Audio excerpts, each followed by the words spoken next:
What's going on, everyone? Dave with AWE.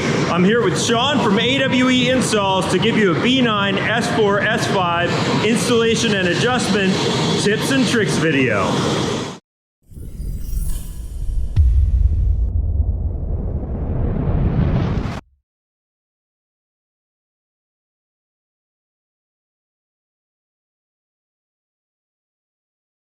Alright, just a quick tip on how to set up the B9 S5 exhaust for proper clearance in the back here.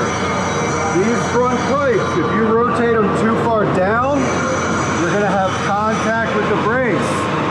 If you rotate them too far up, you're going to run into contact issues with the drive shaft. When you adjust these,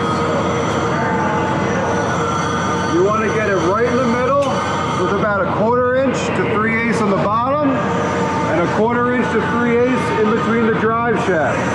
That's where you want to have these set to avoid any complications with your installation.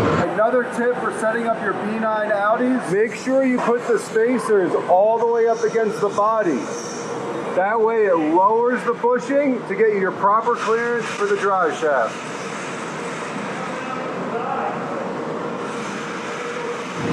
All right, everyone, I hope you found those tips helpful.